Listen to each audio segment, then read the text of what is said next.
بسم اللہ الرحمن الرحیم۔ شروع اللہ کے نام سے جو بڑا مہربان نہایت رحم والا ہے۔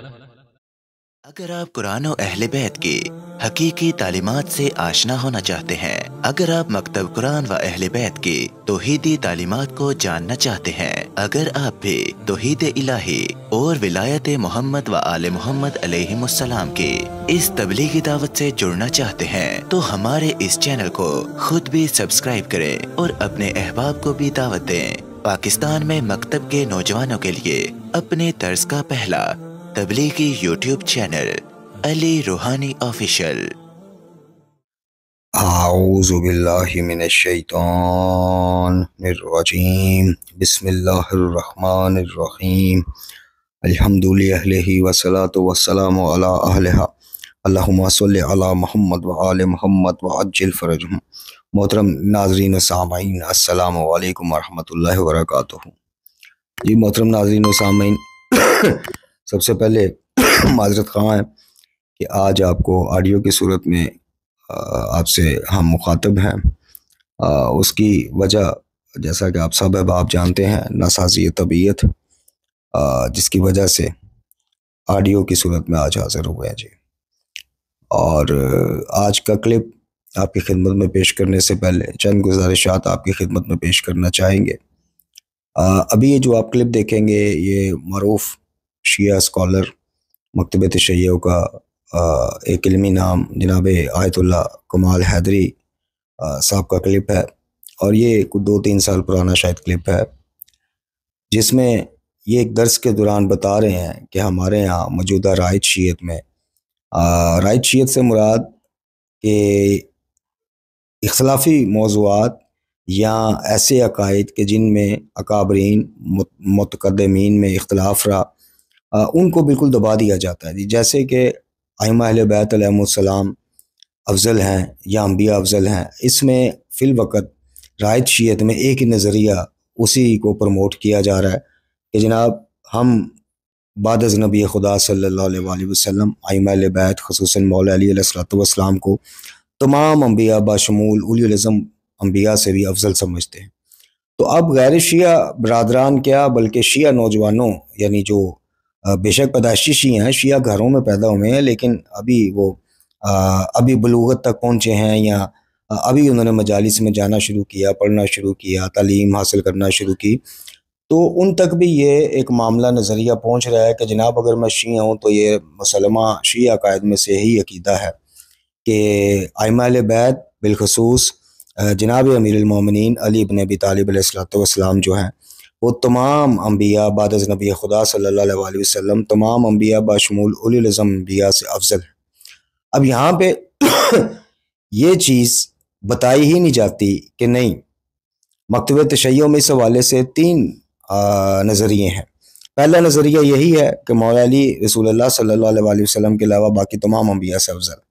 دوسرا نظریہ یہ ہے کہ اولی العزم انبیاء کو چھوڑ کے باقیوں سے افضل ہیں۔ اور تیسرا نظریہ جو شیخ مفید کا علیہ رحمہ اور سید مرتضیٰ علم الہدا کا نظریہ کہ نہیں، انبیاء بہرحال انبیاء ہیں، انبیاء بہرحال زیادہ برگزیدہ ہیں یا افضل ہیں، یہ چیز بتائی نہیں جاتی۔ تو اسی طرح ایک یہ جو ہمارے ہاں عقیدہ ہے، جو روایات ہیں، جو بقول علامہ مجلسی جن کی روایات کی تعداد اتنی ہی ہے جتنی کہ امامت پر دلائل دیتی احادیث ہے ہمارے ہاں، اتنی احادیث تعریف قرآن پر بھی ہیں۔ یعنی علامہ مجلسی، ابھی آپ سید کمال حیدری کی گفتگو میں نیچے ترجمہ پڑھ لیں گے کہ وہ خود اس چیز کو تسلیم کر رہے ہیں کہ علامہ مجلسی کے نزدیک جتنی احادیث یا جتنی روایات تعریف قرآن کے حوالے سے ہیں سب متواتر ہیں، اور اسی طرح متواتر اور تواتر کے ساتھ ہم تک پہنچی ہیں جس طرح امامت کے حوالے سے روایات پہنچی۔ اب یہاں پر مطلقاً یہ کہہ دیا جاتا ہے کچھ شخصیات کے علاوہ باقی تمام شخصیات کہتی ہیں نہیں جی نہیں، ہم قرآن کو وہ سمجھتے ہیں تعریف سے پاک اور یہ وہ، لیکن اندر لے کھاتے معاملہ کچھ اور ہے۔ میں یہ نہیں کہتا کہ مکتبہ تشیع سارے کا سارے تعریف قرآن کا قائل ہے، نہیں، ہم تو حسن اللہ یاری کے مقابل بھی جب دلائل دیتے ہیں، خصوصاً ابو القاسم الخوئی اعلیٰ مقامہ ہو کہ میں نے تفسیر البیان سے جو پورا باب ایک تعریف قرآن پہ ہے، اسی طرح تفسیر صافی کا 6واں مقدمہ جو ہے وہ تعریف قرآن کے رد پہ ہے،